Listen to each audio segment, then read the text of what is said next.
अस्सलाम वालेकुम दोस्तों, आज हमारे पास एक LG का एक टीवी है जी, 14 इंच का। इसमें फॉल्ट ये है कि जब हम इसको पावर देते हैं इसमें पावर वगैरह तो आ जाती है,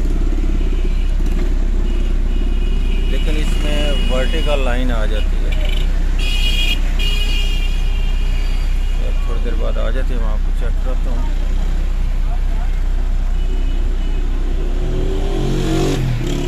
अब हम इसको ओपन करके चेक करते हैं इसमें किस चीज़ का फॉल्ट मिलता है। क्या इसकी ये वर्टिकल IC डेड हो चुकी है या इसमें और किसी चीज़ का प्रॉब्लम है। वर्टिकल साइज इसको ओपन नहीं हो रहा। वैसे तो ये हॉरिजॉन्टल लाइन है, लेकिन इसकी वर्टिकल IC की वजह से इसको वर्टिकल लाइन कह देते हैं। ठीक है, ये इसके वर्टिकल चेक करते हैं क्या इसकी IC का प्रॉब्लम है या इसमें और कोई चीज़ का मसला है। अब मैं इसे ओपन करने लगा, उसके बाद आपको चेक कराता हूँ।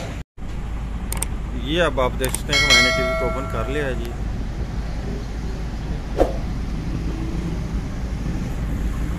अब हम सबसे पहले तो इसको वर्टिकल IC वगैरह चेक करते हैं, इसके सभी वोल्ट चेक करते हैं। क्या ये उनका वोल्टेज का प्रॉब्लम है या किसी चीज़ का और का प्रॉब्लम है। तो जी डेड हो चुकी है या वर्टिकल IC डेड हो चुका है, क्या प्रॉब्लम है।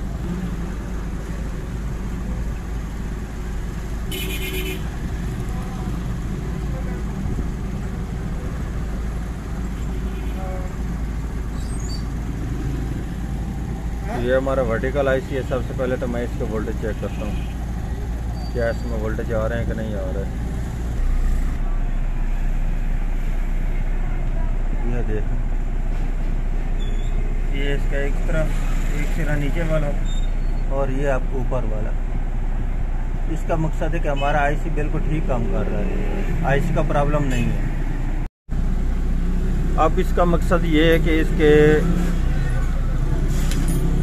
इस तरफ से जो काम कर रहा है इसका ये वाला IC तो इसका काम कर रहा है क्योंकि ये ओपन कर रहा है, लेकिन इस तरफ से इसको वोल्टेज नहीं मिल रहे। ये आप देख लें, मीटर पर बिल्कुल कोई वोल्टेज नहीं मिल रहे।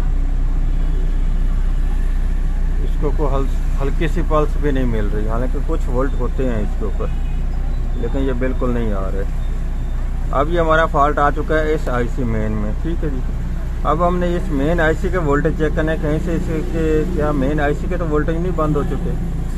वैसे तो सेट हमारा ऑन हो रहा है, ठीक है, लेकिन इसके ये गनों के वोल्ट चेक कर लेते हैं। ये देखें 2.3 वोल्ट आ रहे हैं एक गन पे, ये दूसरी पे और ये तीसरी पे। ये इसके आई के वोल्ट ये भी ठीक है, और ये ग्राउंड ये इसके वोल्टेज ठीक आ रहे हैं। ये इसके चैनल पर वोल्ट भी ठीक आ रहे हैं। ये इसके 3.3 चेक कर लेते हैं, ये 5 आ रहे हैं और ये 3.3 भी इसके ठीक आ रहे हैं। ये इस हिस्से के वोल्ट तो आ रहे हैं, लेकिन इसके ग्राउंड पे चेक कर लेते हैं। ये 5 वोल्ट 3.8 4.3 ये भी ठीक आ रहे हैं। ठीक है, अब हमारे इसके वोल्ट आते हैं ये ऊपर से, ये वाले जो इसके 8 वोल्ट आते हैं ना, 9 वोल्ट ये वाले। ये वोल्ट इसके ये रेगुलेटर जो होता है 4 पिन वाला,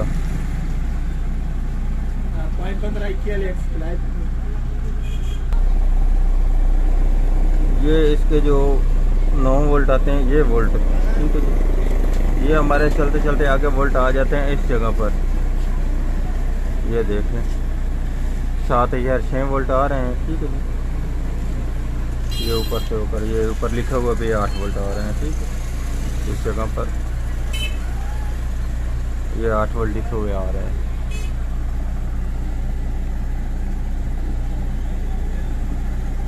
ठीक है, ये इस लाइन के ऊपर 8 वोल्ट लिखे हुए आ रहे हैं ना, यही वोल्ट इसके इस IC पर आने चाहिए इस जगह पर। ये देख लें, एक इसमें वोल्ट जो आ रहे हैं वो आ रहे हैं इस जगह से ऊपर, ये लिखा हुआ है L। ठीक है, ये मेलर है हल्का सा, ये 1.2 वोल्ट आ रहे हैं इस जगह से, इस जगह पर वोल्ट नहीं आ रहे। ये इसका जो जंपर है मेलर लगा हुआ, ये इसका डेड हो चुका है। ठीक है, मेलर कोयल है हल्की सी। ठीक है, या तो हम इसको या वायर के साथ शॉर्ट कर देंगे, या अगर शॉर्ट नहीं करेंगे तो फिर हम इस जगह पर यहीं तो हल्का सा मेलर देख कर लगाते हैं। फिर उसके बाद चेक करते हैं क्या ये हमारे इसके आगे जो वोल्ट इस जगह पर नहीं आ रहे थे, ये इसकी ड्राइव वो दोबारा आती है कि नहीं आती। ठीक है। यहीं इसके आईसी से वोल्ट होकर निकलते हैं ना इस जगह से, क्या ये दोबारा वोल्ट आने शुरू हो जाते हैं कि नहीं होते इसके लगाने से, ठीक है। ये वाली इसके रेजिस्टेंस है, इसके नीचे से ये देख लें इसका कोयल सी बनी हुई है, ये देखें ये वाली इसकी रेजिस्टेंस डेड हो चुकी है, जो हम इसके ऊपर जंपर भी लगा सकते हैं और रेजिस्टेंस भी लगा सकते हैं, ठीक है। 1 ओम 10 ओम, ठीक है। यह गलबन 1 ओम बनती है, ठीक है। पूरा से 1 ओम बनती है। ये अब हम इसकी जगह पर लगाते हैं एक और रेजिस्टेंस, उसके बाद आगे चेक करते हैं क्या इसके लगाने के बाद हमारा सेट ऑन होता है कि नहीं होता, कि वैसे ही ऐसा फॉल्ट है। ये वाली कोयल मैंने इस जगह से निकाली जो डेड हो चुकी थी, और इस जगह पर ये मैंने दूसरी लगा दी है, ठीक है। अब इसको मैं दूसरी तरफ से सोल्डर करता हूँ, फिर आपको चेक कराता हूँ इसके वोल्टेज। ये अब मैंने इसके ऊपर ये लगा दिए है मेलर, ये चेक कर लें, कोयल लगा दी है, ठीक है। ये अब इसके 8 वोल्ट इस तरफ आ चुके हैं, पहले इस तरफ नहीं वोल्ट आ रहे थे, ठीक है। अब इसके ये जो ड्राइव वोल्ट आ रहे थे वो अब 0 थे, अब ये देख लें इसके 6 वोल्ट 5 वोल्ट हो चुके हैं, ठीक है। ये नीचे वाले हिस्से पर भी वोल्ट आ चुके हैं, ठीक। अब ये मैं इसके ये वाले जो पॉइंट मैंने ओपन किए थे, अब इनको मैं सोल्ड कर देता हूँ। इसके बाद अब फ्रंट से भी आपको चेक कराता हूँ कि अब हमारा टीवी ठीक होता है कि नहीं होता। पहले मैं इनको सोल्ड कर रहा हूँ, क्योंकि वोल्ट तो अब ये आ चुके हैं, जो पहले इस जगह पर वोल्ट नहीं आ रहे थे ना, वो अब इसके वोल्टेज आ चुकी हैं, ठीक है। अब मैं इसको सोल्ड करने लगा। अब मैंने दोनों हिस्सों को सोल्ड कर दिया, और अब हमारे ये टीवी भी फ्रंट से ऑन हो चुका है, ये देख लें अब 0.5 और ये भी 0.5 4 है, ठीक है। ये अब इसके पल्सेस पूरी हो चुकी हैं, ठीक है। जो इस तरह से पहले वोल्ट नहीं आ रहे थे वो अब आने लगे हैं, और हमारा वर्टिकल साइज है वो अब ओपन हो चुका है।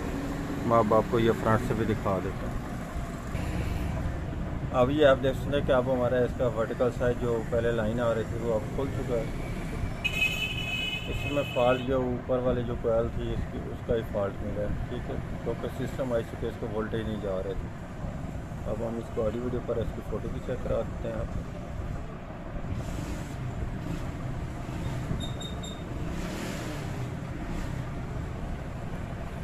इसकी ऑडियो नहीं आ रही, आप वो भी चेक कर लेते हैं, बाकी तो चल चुका है ऑडियो। तो अब इसमें क्या फॉल्ट चेक करते हैं, क्या इसके स्पीकर का फॉल्ट है या इसके आगे को और फॉल्ट है। इसका स्पीकर तो मैंने अलहदा चेक किया है, वो ठीक आ रहा है, ठीक है। अब हम इसके वोल्ट वगैरह चेक कर लेते हैं और इसका ऑडियो चेक कर लेते हैं, क्या इसके ऑडियो को फॉल्ट तो नहीं, ऑडियो तो इसका डेड नहीं हो चुका। इसको चेक करने पर यह मालूम है कि इसके ऑडियो को वोल्ट नहीं आ रहे। इस जगह पर ऑडियो के लिए ये वोल्ट आने थे, इस जगह से होकर ये इसके बिल्कुल 0 हैं, ये नहीं आ रहे, ठीक है। अब हम ये चेक करते हैं इसमें किस वजह से नहीं आ रहे, क्या इसकी ये बैक साइड वाली जो रेजिस्टेंस है वो डेड हो चुकी है, या रेक्टिफायर डेड हो चुका है, या क्या प्रॉब्लम है जिसकी वजह से ये इसके वोल्ट नहीं आ रहे, या आगे इसके वर्टिकल जो इसका ऑडियो जो है वो शॉर्ट हो चुका है जिस वजह से इसकी ऑडियो बंद हो चुकी है। ये अब हम चेक करते हैं, उसके बाद आपको बताते हैं इसमें क्या फॉल्ट है। इसको चेक करने पर यह मालूम हुआ कि इसका ये वाला रेक्टिफायर ये देख लो ये डेड हो चुका है। जैसे ही इसको हल्का सा हिलाया है ये इसको टूट चुका है, ठीक है। अब हम सबसे पहले तो इसका ये वाला रेक्टिफायर चेंज करते हैं डायोड, ठीक। उसके बाद आगे क्या इसके लगाने के बाद हमारा ये ऑडियो देना शुरू कर देता है, या आगे इसका ऑडियो भी डेड हो चुका है। पहले तो इसका ये रेक्टिफायर लगाते हैं। ये इसमें मैंने रेक्टिफायर लगा दिया है, इसके वोल्टेज चेक कर लें। ये इसके ये 24 वोल्ट आ रहे हैं रेक्टिफायर लगाने के बाद, और अब इसकी ये ऑडियो भी आ चुकी है, ठीक है। इसमें जो फॉल्ट था वो इसी रेक्टिफायर का ही फॉल्ट था। ये अब मैं इसकी फिटिंग करने लगा हूँ, ठीक है जी। क्योंकि इसमें फॉल्ट जो मिला वो इसकी रेक्टिफायर का ही फॉल्ट मिला है। ये अब देख सकते हैं कि अब हमारा टीवी मुकम्मल तौर पर चल रहा है जी। अब इसकी ऑडियो भी आ रही है। और वीडियो भी आ रही है। अच्छा था पर ट्राई करा आज की थी हमारी ये वाली वीडियो। अगर वीडियो अच्छी लगे तो लाइक और शेयर कीजिएगा, हमारे चैनल को सब्सक्राइब कीजिएगा। अल्ताफ अल्लाह हाफिज़।